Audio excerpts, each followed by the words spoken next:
The vast emptiness of space stretched before Commander Dax's viewport as his scout ship drifted silently at the edge of an unremarkable solar system. His four eyes blinked in sequence, a sign of boredom among the Vaughn. This mission was like countless others: find resources, marked for conquest, move on. The Vaughn Confederation had expanded this way for 300 years without serious challenge. "Commander, I've completed the scan of the third planet," said Science Officer Ellis, her gray skin flushing blue with excitement. "It's unusual." Dax turned one eye stalk toward her, the other three remaining fixed on different monitors. "Unusual how? Is it not habitable?" "No, it's habitable. Rich in resources, actually, but the dominant species, they call themselves humans, they show odd patterns." Ellis tapped her six-fingered hand on her console, bringing up images of Earth cities, military bases, and historical data intercepted from human broadcasts. "They're obviously primitive," Dax said dismissively. "I see no unified planetary defense system. Their space capabilities are minimal and they still burn fossil fuels." Ellis shook her head. "That's true, but look at their development curve." She displayed a chart showing human technological advancement. "They've progressed from basic flight to space travel in less than a century, and their warfare history," she paused. "They fight constantly among themselves, Commander. They've developed weapons specifically to kill their own kind with remarkable efficiency." Dax finally turned all his eye stalks toward the data. "Interesting, but irrelevant. The Confederation has conquered 32 species, many with martial histories. Humans will be no different." "There's something else," Ellis insisted. "Their captured communications show they've detected our presence despite our cloaking technology. They're already preparing." Dax clicked his mandibles in amusement. "Let them prepare, it will make no difference." 3 weeks later, in a sleek meeting hall aboard the Vaughn command ship now in Earth orbit, Ambassador Tom Reed stood alone before the Vaughn Council.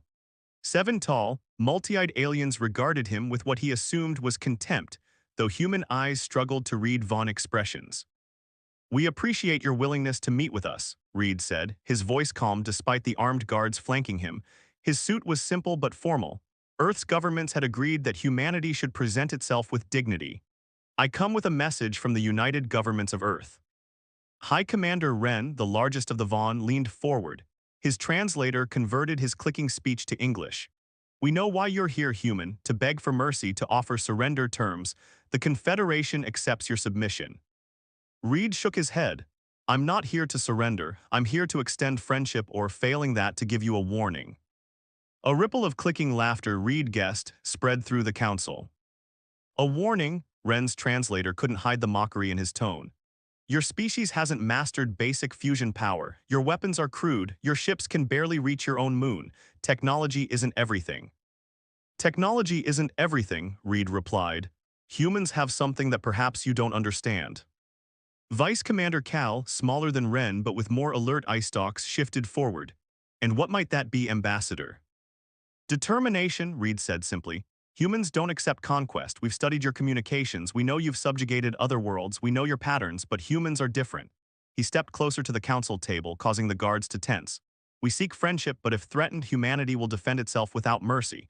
There won't be quick surrender. There won't be acceptance. If you attack Earth, humans will fight until either you or we are completely destroyed." High Commander Wren rose to his full height, nearly 9 ft tall. "Bold words from a primitive species. Your bravery is noted but misplaced." Reed met his gaze steadily. "This isn't bravery, it's a simple fact. Humanity has spent its entire history fighting itself. Our technology may be behind yours, but our capacity for warfare is unmatched. We've perfected killing for thousands of years." Vice Commander Cal's eye stalk swiveled toward a data pad. "Our intelligence suggests humans are divided. You have nations, factions, different loyalties." "True," Reed nodded, "but there's one thing that always unites humans: a common enemy. If you attack, those divisions vanish." Wren clicked to his fellow council members, not bothering with translation. Reed waited patiently until the alien turned back to him. "Your warning is noted, Ambassador. You may return to your planet while the council deliberates." Reed nodded. "Consider carefully, you won't get a second chance." After Reed's departure, the Vaughn Council chamber filled with clicking debate. "Ridiculous posturing," Wren dismissed. "Every species threatens when first contacted, all eventually kneel." Vice Commander Cal activated a holographic display. "The human wasn't entirely wrong about their history. Look at these war statistics." They've had over 15,000 wars in their recorded history. Their last global conflict killed over 70 million of their own kind. Fighting among themselves proves nothing, said Council Member Traz. It's different when facing a superior force. Cal's eye stalks swiveled in disagreement. Our preliminary scouts report that humans detected our observation ships and have already begun adapting their weapons. They're quick learners. How much damage could they possibly do? Asked Ren. Our shields are impenetrable to their ballistic weapons. Unknown, admitted Cal. But their resource profile is ideal. Rare minerals, water, biological diversity perfect for our needs. Ren clicked decisively. The matter is simple, Earth is valuable, humans are primitive, we take what we need as we always have. And the warning, asked Cals. Empty threats, Ren dismissed. Prepare the invasion fleet. We'll start with their major population centers, standard conquest protocol. I recommend caution, Cal insisted. Perhaps a limited first engagement. Your concerns are noted, Vice Commander, Ren interrupted, but the Council has decided. Earth will be ours within 2 weeks as every other world has been. These humans will learn to serve the Confederation or they will perish. From his ship returning to Earth, Ambassador Reed watched the Vaughn command vessel through the viewport. His aide Jim Parker stood nearby, waiting anxiously. Did they listen? Parker asked. Reed shook his head. No, I saw it in their eyes, or whatever those things are. They've conquered too easily for too long. They think we're just another primitive species to subjugate. What happens now, sir? Reed turned away from the viewport. Now we prepare. Send the signal to all nations. Activation code Thermopylae. Parker swallowed hard. The scorched earth protocols, are you sure? I am. Reed's face was grim. They believe we're primitive because our technology isn't as advanced, but they don't understand what humans are capable of when threatened. They think this is going to be a conquest. His eyes hardened. We're going to show them it's an extinction event, theirs. As their ship approached Earth, military installations worldwide began powering up. Underground bunkers sealed. Weapon systems designed in secret anticipating this very day came online. Humanity had spent its history fighting itself. But now those skills would be turned outward against an enemy that had fatally underestimated what humans could do when pushed to the edge. The Vaughn would learn too late that their easy conquests had come to an end. They had ignored humanity's warning. Now they would face the consequence. A species that had perfected the art of war for millennia, with nowhere to direct that terrible skill but against those who threatened their world. The Vaughn hunt was about to begin. The Vaughn invasion began at dawn across multiple continents. Their ships, sleek silver discs larger than football stadiums, descended through Earth's atmosphere with a confidence born from dozens of successful conquests. Commander Dax watched from the command ship as the first wave approached North America. Resistance appears minimal, reported his tactical officer. Their primitive aircraft are attempting to intercept, but our shields are holding. Dax clicked in satisfaction. As expected, begin the standard protocol, target their military installations, then government centers. On his view screen, Vaughn weapons fire rained down on human cities. Blinding blue beams carved through buildings and defense installations. The first strikes hit Washington, Beijing, Moscow, and other capitals simultaneously. Smoke billowed into the morning sky as emergency sirens wailed. Sir, said Communications Officer Zev, we're picking up unusual signal patterns. The humans are coordinating globally, using frequencies we didn't detect in our initial scans. Dax dismissed this with a wave. Irrelevant, no primitive communication system can help them now. In an underground bunker beneath the Rocky Mountains, General Kate Miller watched the attack unfold on multiple screens. The room buzzed with controlled urgency as military officers from 20 nations coordinated Earth's response. Status report, Miller demanded, her face calm despite the crisis. Colonel Jack Wilson, head of tactical analysis, pointed to a global map showing red dots where Vaughn ships attacked. They're following a predictable pattern, General, taking out what they think are our command centers first. Good thing we evacuated those 3 days ago. Are the decoys working? Miller asked with grim satisfaction. Wilson nodded. The enemy is wasting firepower on empty buildings and dummy installations. Meanwhile, our real defense systems remain hidden. Miller turned to a scientist in a rumpled lab coat. Dr. Taylor, what have you learned about their technology? Dr. Alan Taylor tapped his tablet, bringing up scans of the alien ships. Their shields block our conventional weapons, but we've identified a potential weakness. They operate on a frequency that might be vulnerable to our experimental EMP devices. And their ground troops, still analyzing, but preliminary data suggests they struggle in our gravity and atmosphere. They're stronger than us but slower, and they rely heavily on their tech advantage. Miller nodded. Then we take that advantage away. She pressed a button on the communications panel.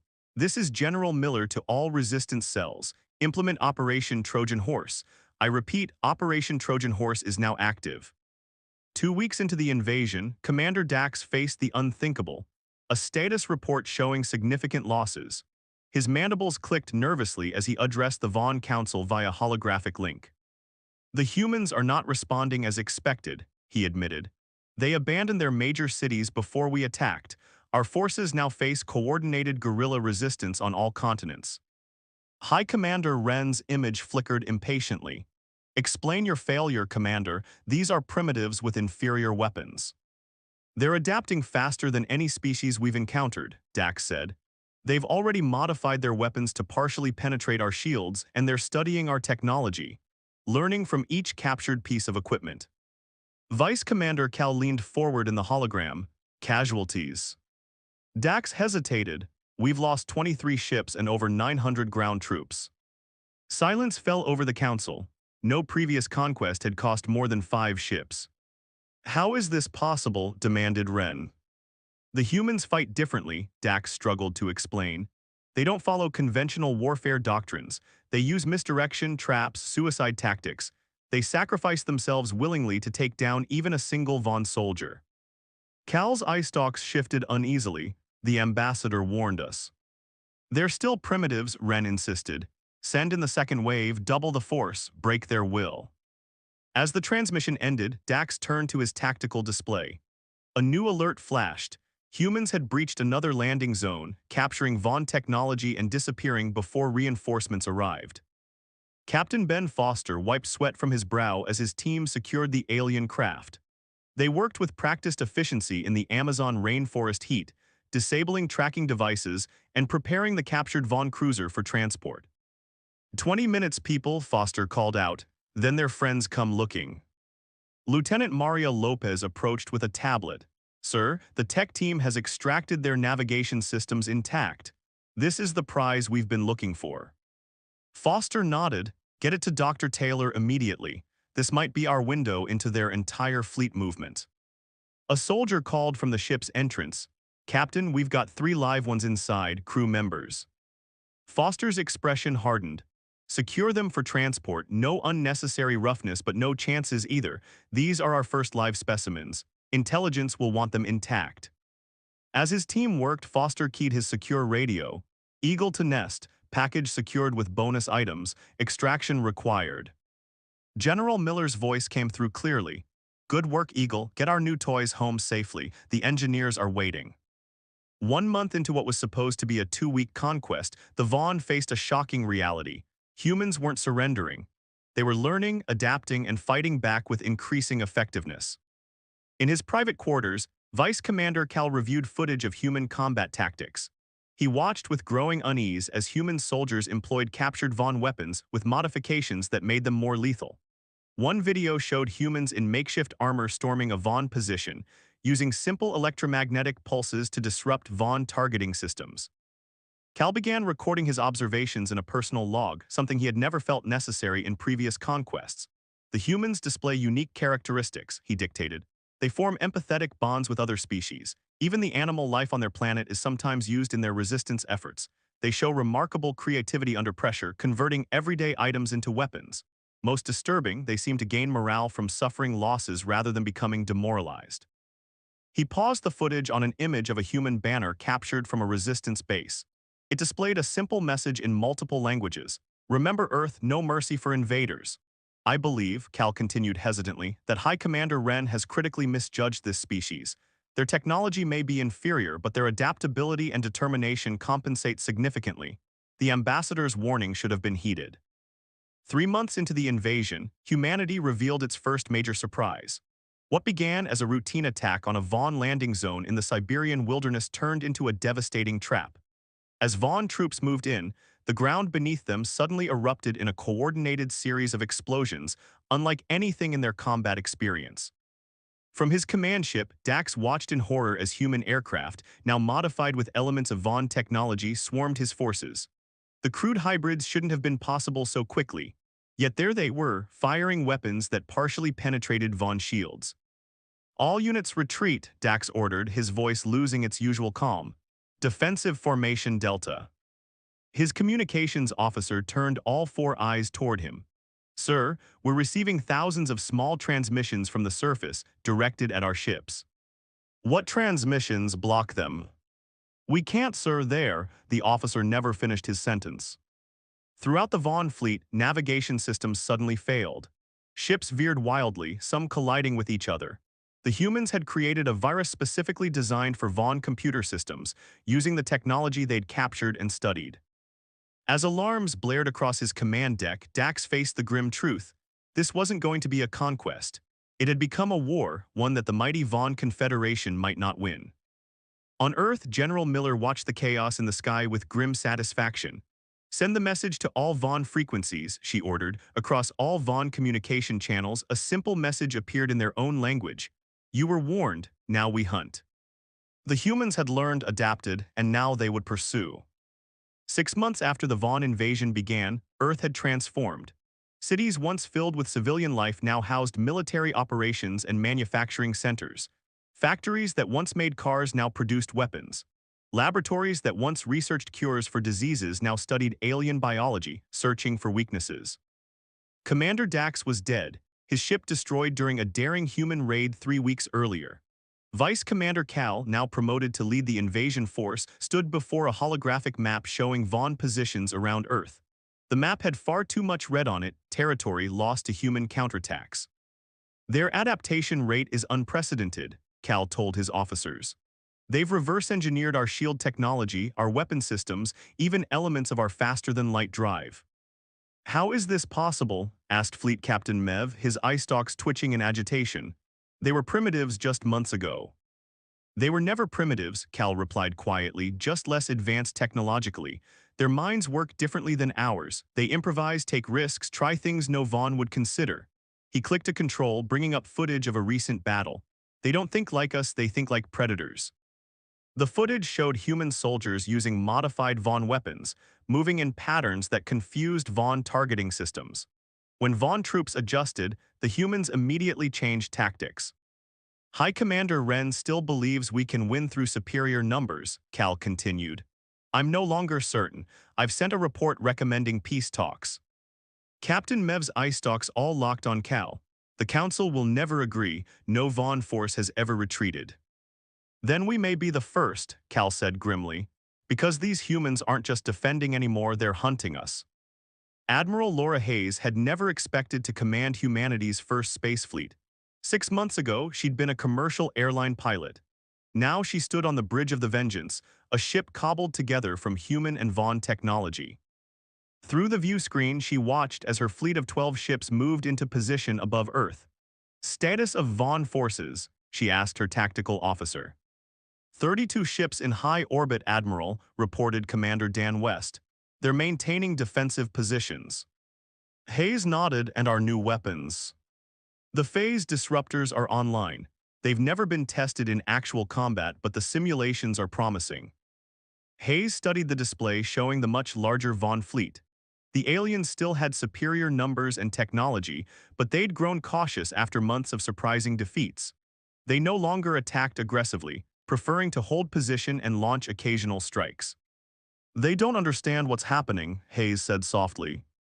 West looked at her questioningly. "Isn't it?" Hayes shook her head. "Not anymore. General Miller's orders were clear. This isn't about defending Earth now. It's about making sure no one ever attacks us again." She straightened her uniform. "All ships battle formation Delta. Target the Vaughn command vessel. Let's show them our new teeth." Colonel Mike Reese led his hunting party through the ruins of what had once been downtown Sydney. His team moved silently, each soldier equipped with adaptive camouflage reverse-engineered from captured Vaughn technology. Their weapons, hybrid creations combining human ingenuity with alien tech, were designed specifically to penetrate Vaughn armor. Movement ahead, whispered Sergeant Tim Barnes, checking a scanner that detected Vaughn life signs. Small patrol, maybe 5 of them. Reese nodded and signaled his team to spread out. They had been tracking this Vaughn group for 3 days, deliberately herding them into this ambush point. His team didn't just kill Vaughn. They studied them, learned from each encounter, and shared that knowledge with other hunting parties worldwide. Remember, Reese said quietly, we need one alive for intelligence. The rest are expendable.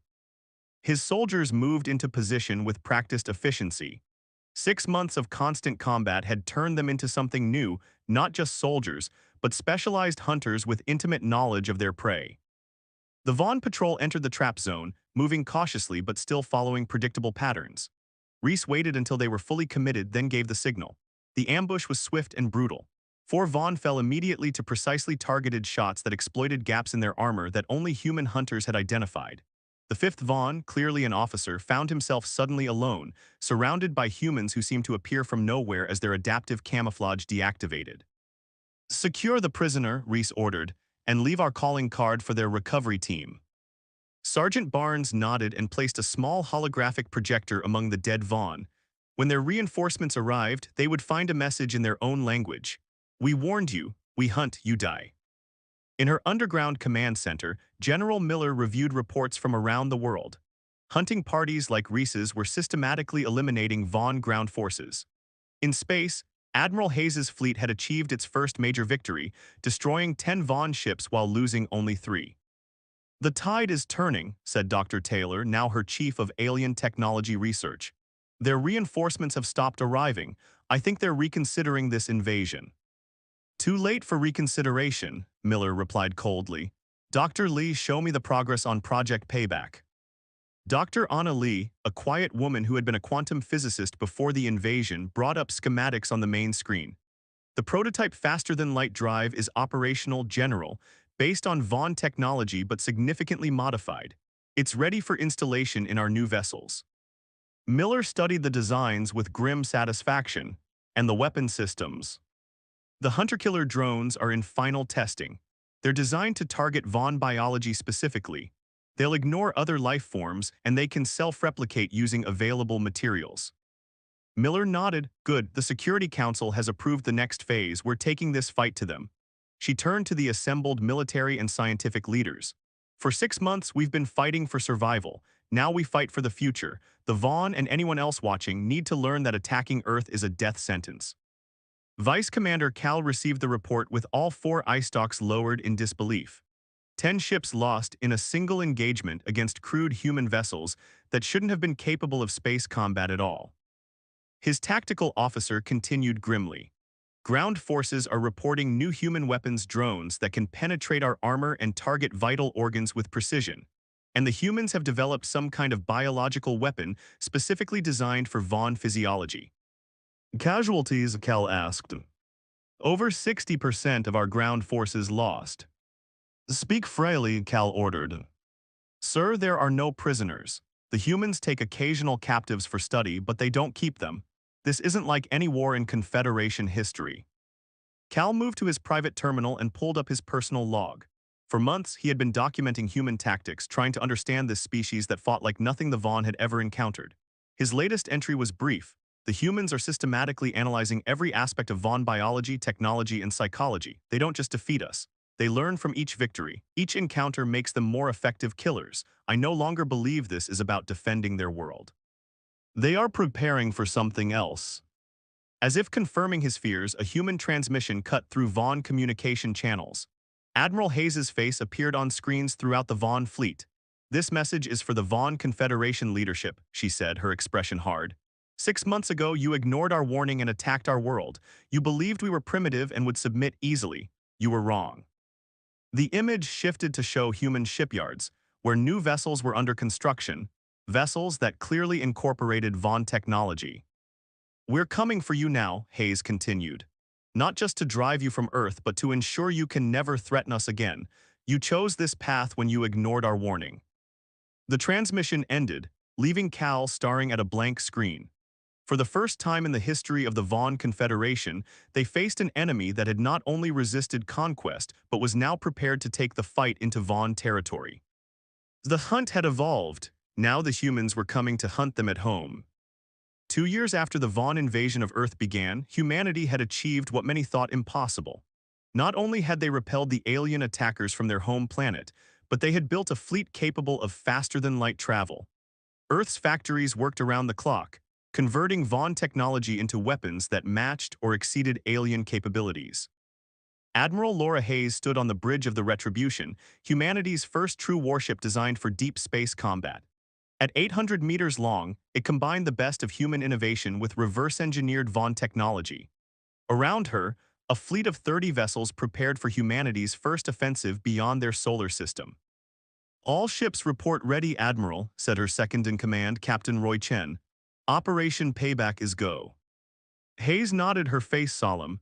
"Signal all vessels, FTL jump in sequence, coordinates as planned." She watched as the stars on the view screen blurred and stretched. The human fleet, built by a species that 2 years ago could barely reach their own moon, tore through space toward their target, Nexus Station, the Vaughn's primary shipyard. High Commander Wren paced the council chamber on the Vaughn home world, his eye stalks twitching with agitation. The holographic display showed the human fleet's approach to Nexus Station.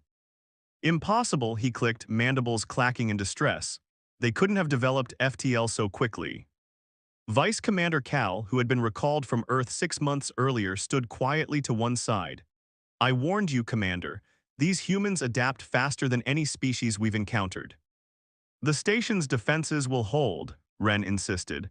"They have 40 defense platforms and a standing fleet of 20 ships. The humans have developed weapons specifically designed to target our technology," Cal reminded him. "And they've had 2 years to study our weaknesses." Wren rounded on Cal, all four eye stalks fixed on him. "You sound like you admire these primitives." "I respect them," Cal corrected, "as we should have from the beginning. The human ambassador warned us and we ignored him." Before Wren could respond, the emergency alert sounded. One of the junior officers rushed in, mandibles clicking rapidly in distress. "High Commander, the humans have launched their attack on Nexus Station. They've deployed some kind of new weapon, autonomous drones that bypass our security protocols." Dr. Anna Lee watched from her station aboard the Retribution as the first wave of her hunter-killer drones approached Nexus Station. The fruit of 2 years' intensive research, these devices represented humanity's new approach to warfare. "Drone swarm deployed, Admiral," she reported. "Initial scans show the station's defenses are responding exactly as predicted." Hayes nodded. "Begin Phase 2. On her command, the human fleet spread out in a formation no Vaughn tactician would recognize. Unlike the methodical, structured approach to space combat used by the Confederation, human tactics were fluid, unpredictable, and aggressive. The Vaughn defense platforms opened fire, their energy weapons slicing through space. But the human ships moved in patterns designed to confuse Vaughn targeting systems, while their shields, improved versions of captured Vaughn technology, absorbed hits that would have destroyed Earth vessels 2 years ago. "The drones have penetrated the station's outer defenses," Lee announced, watching her display as thousands of tiny dots swarmed through Nexus Station. "They're beginning to replicate using station materials." Hayes allowed herself a small smile, "And the virus uploaded to their network, their communications are already failing." Within the massive space station, chaos erupted as Dr. Lee's creations went to work. The drones, each no larger than a human hand, sought out critical systems and began dismantling them. More disturbing to the Vaughn defenders, the machines could reproduce using the station's own resources to create more of themselves. Simultaneously, human hackers deployed viruses specifically designed for Vaughn computer systems. Systems they had studied intensively since the first captured ships 2 years earlier. Colonel Mike Reese led the boarding party onto Nexus Station. His team, now veterans of countless engagements against Vaughn forces, moved with precision through the corridors. Their armor, a hybrid of human and Vaughn technology, protected them from the increasingly desperate defensive fire. "Remember," Reese told his soldiers through the comm system, "we need their database intact. Everything else is expendable." The station's Vaughn defenders fought bravely, but were unprepared for human combat techniques. Reese's team used tactics developed specifically to counter Vaughn's strengths, exploiting weaknesses that 2 years of constant warfare had revealed.